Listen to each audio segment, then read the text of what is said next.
అందరికీ నమస్కారం.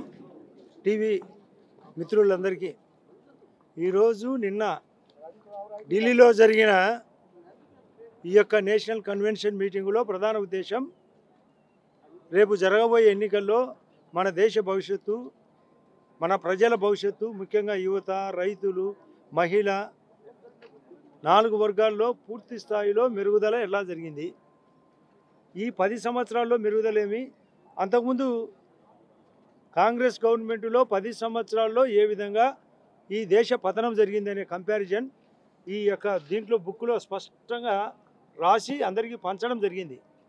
అందులో ప్రధానంగా రఘురామ్ రాజన్ ఆర్బీఐ మాజీ గవర్నర్ గారు చెప్పిన ప్రకారం ఏ దేశ భవిష్యత్తు అన్నా బాగుండాలంటే అభివృద్ధి జరగాల, సంక్షేమం జరగాల, గ్రోత్ రేటు, జీడిపి రేటు పెరగాలి, ఇన్ఫ్లేషన్ ద్రవ్యోల్బణము తగ్గాలి, వసతుల కల్పన జరిగితే ఆస్తుల కల్పన జరుగుతుంది, దేశ రక్షణ బాగుండాలా, శాంతి భద్రతలు బాగుండాలా, ఇవన్నీ కలయబోసి చేసేవాడే సరైన నాయకుడు, అతనే మోడీ అని చెప్పడం జరిగింది.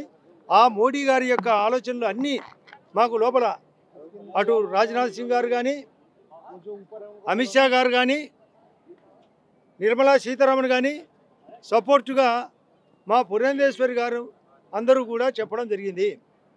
ఇది ఒకవైపు. ఈ దేశానికి అవసరం ఉంది.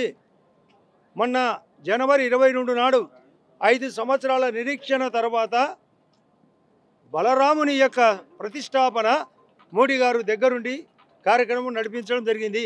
అది 5 మంది జడ్జీల యొక్క తీర్పు. దాదాపు 5 లక్షల మంది చనిపోయిన తర్వాత అది ఖచ్చితంగా కార్యక్రమం జరగాలని 5 మంది సుప్రీంకోర్టు జడ్జీలు ఏకగ్రీవంగా చెప్పిన తీర్మానం ప్రకారము రాజ్యాంగబద్ధంగా న్యాయబద్ధంగా జరిగిన కార్యక్రమం. దీన్ని అందరూ దృష్టిలో పెట్టుకొని ప్రవర్తించాలా. ముఖ్యంగా మోడీ గారి యొక్క ఆలోచన ఆ రోజు రామరాజ్య పాలన అంటే వర్షాలు అధికంగా పడాలి, దేశ సమగ్రత బాగుండాలి, న్యాయబద్ధంగా జరగాలనేది రాముని యొక్క ఆలోచన. మోడీ గారి ఆలోచన కూడా అదేవిధంగా ఉంది. దానికోసమే కష్టపడే ఈ కార్యక్రమాన్ని న్యాయబద్ధంగా రాజ్యాంగబద్ధంగా చేయడం జరిగిందని మాకు లోపల చెప్పడం జరిగింది. ఇంకా మీటింగ్ జరుగుతుంది, మాకు రెస్ట్ టైం కాబట్టి నేను ఇక్కడికి రావడం జరిగింది. ముఖ్యంగా ఆంధ్రప్రదేశ్ రాజకీయాల్లో ఇవి రామరాజ్య పాలన కాకుండా రావణ రాజ్య పాలన జరుగుతుంది. జగన్మోహన్ రెడ్డి గారు ఈ 5 సంవత్సరాల్లో ఈ రాష్ట్రాన్ని సర్వనాశనం చేయడం జరిగింది. ఆయన ఆడని అబద్ధం లేదు, చెయ్యని తప్పు లేదు, చేసిన పుణ్యము లేదు. చివరికి ప్రతిపక్షాలను కాకుండా పత్రికలను కూడా కొందరి పత్రికలను పేరు పెట్టి, కొన్ని కులాల పేరు పెట్టి విమర్శ చేయడం కూడా జరుగుతుంది. అసలు పోలవరం అనే దాన్ని పొగబెట్టినాడు, దానికి అమరావతికి అగ్గి పెట్టినాడు, కరోనాను ఇంకా పెంచినాడు, కరోనాను కూడా. అసలు ఆరోగ్య సమస్యకు డాక్టర్లకు మెడికల్ రియంబర్స్మెంట్ ఇవ్వడం లేదు.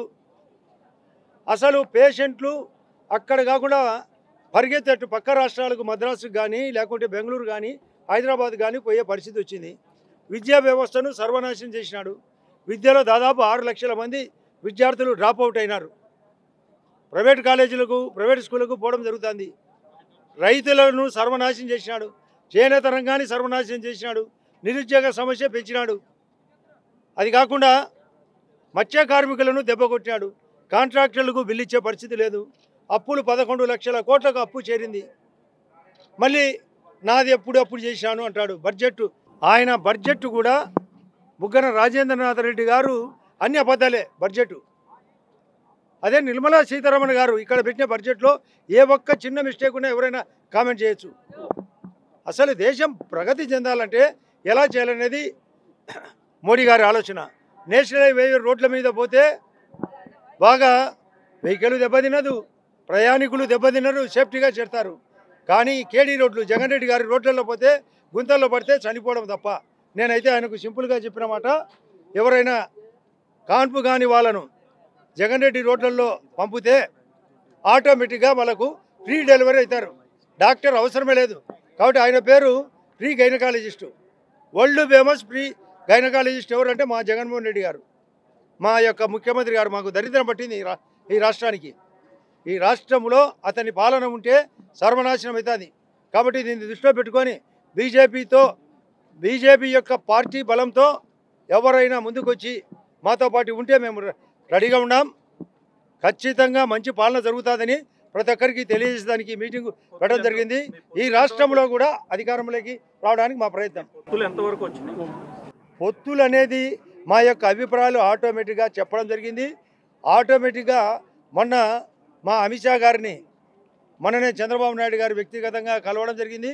అంతేకాకుండా పొత్తులో భాగంగానే ఆల్రెడీ జనసేన ఎన్డీఏలో ఉంది. ఆయన యొక్క ఆలోచన కూడా మనమందరం కలిసి ఫైట్ చేయాలా. ఆయన పదే పదే చెప్తున్నాడు ఈ రాష్ట్రంలో ప్రతిపక్షాలంతా ఏకం కావాలని. పాలకపక్షం ఏపీలో పాలకపక్షం ఎవరు? ఒకే ఒకడు జగన్మోహన్ రెడ్డి. ప్రతిపక్షాలంటే ఎవరు? అన్ని పార్టీలు. అందులో టీడీపీ పార్టీ ఉంది, జనసేన ఉంది, బీజేపీ ఉంది. అది ఎవరైనా అర్థం చేసుకోవచ్చు మేమంతా కలుస్తున్నాం అనేది. అదే కాకుండా అంతకుముందే మా పురంధేశ్వరి కానీ లేదా లోకేష్ గారు కానీ నడ్డా మన అమిత్ షా గారిని కలవడం జరిగింది. కాబట్టి దీన్ని దృష్టిలో పెట్టుకొని చెప్తున్నాం, జరిగేది స్పష్టంగా ఉంది. అసలు షెడ్యూల్ వచ్చే లోపల ఎప్పుడైనా కావచ్చు. షెడ్యూలు అసలు రేపు ఎలక్షన్ రాజ్యసభ 27వ తేదీ ఉంది. కాబట్టి అంతవరకు ఎలక్షన్ల మూడ్లో అందరూ ఉన్నారు. కాబట్టి ఆటోమేటిక్గా ఆ మూడ్ అయిపోతానే షెడ్యూల్ ప్రకటిస్తారు. షెడ్యూల్ ప్రకటించేదానికంటే ముందే ఈ యొక్క కలయిక అనేది జరుగుతుంది అనేది నా వ్యక్తిగత అభిప్రాయం. నేషనల్ హైవేలను బ్లాక్ చేసి అన్నింటినీ బ్లాక్ చేసి మేము సిద్ధం, దేనికైనా సిద్ధం అని చెప్పి జగన్మోహన్ రెడ్డి పబ్లిక్ మీటింగ్లు పెడతా ఉన్నాడు. మేము అతని సిద్ధమైతే మేము అతనితో యుద్ధం చేసేదానికి సిద్ధంగా ఉన్నాం. అతను దొంగ మాటలు, అతనికి కొన్ని పత్రికలు ఆయన దగ్గర నాకు పేపరే లేదంటాడు, టీవీ లేదంటాడు. వాళ్ళ నాన్న ఫోటోతో పెట్టి ప్రతిరోజు టీవీ చూపిస్తారు. ప్రతిరోజు సాక్షి పేపర్లో లెఫ్ట్ సైడు వాళ్ళ నాన్న ఫోటో ఉంటుంది. అంటే వాళ్ళ నాయన ఫోటో కాదనే అతనికి, పేపర్ అతనిది కాదనే, పేపర్ లేదంటాడంటే అతను ఆ విధంగా అబద్ధాలు ఆడతాడు. 11 లక్షలు అప్పు చేసినాడు, చేయలేదంటాడు. గుంతలు పూడ్చినాడు అంటాడు. ఎక్కడ లేని విధంగా 25 లక్షలు ఇండ్లు ఇస్తే ఈ రాష్ట్రానికి ఎన్డీఏ గవర్నమెంట్ ఇస్తే 2.5 లక్షలు 10% ఇండ్లు కట్టాడు. కానీ తను మాత్రము ఎవరు వద్దన్నా కూడా ఋషికొండలో 6వ చోట ఇండ్లు కడతాడు. 100 బెడ్రూమ్లతో కూడిన ఇల్లు కట్టుకుంటాడు. Current rate పెంచినాడు. తానే సారాయి అమ్ముతాడు, తనే డీజిల్ అమ్ముతాడు, తనే ఇసుక అమ్ముతాడు, తనే దొంగ ఎర్రచంద్రం అమ్ముతాడు. కాబట్టి అతను తప్పు చేయని మోసం లేదు. కాబట్టి ఆయన ఏదానికి సిద్ధం? దోపిడీకి సిద్ధం, రాజకీయానికి కాదు ఆయన సిద్ధం. ఈ రాష్ట్రాన్ని సర్వనాశనం చేసినాను, మరొకసారి చేస్తానని దానికి సిద్ధం. ఆయనకు సిద్ధం చేస్తే ఇక్కడ అందరం చేతులు కట్టుకొని ఎవరు కూర్చోలే. అతని కోసం అన్ని రకాలుగా ప్రయత్నం చేసి అతని యొక్క పాలన లేకుండా చేసే విధానం మా బీజేపీ పార్టీది. సీట్లన్నీ బీజేపీకి, టీడీపీకి, జనసేన మధ్య సీట్లు ఎంత? అవి కూర్చుంటే జరిగే కార్యక్రమం. అది అందరము ఒక పద్ధతిలో ఉన్నప్పుడు రాజకీయ పరిణితితో ఉన్నాం కాబట్టి సులభంగా పరిష్కారం అవుతుంది అనేది నా అభిప్రాయం. మా పార్టీలో చాలామంది ఆస్పిరెంట్స్ మాకు అన్ని సీట్లు కూడా కావాలనే వాళ్ళు ఉన్నారు. కానీ పరిస్థితిని బట్టి మేము అడ్జస్టబుల్గా జరిగిపోతుంది కూడా.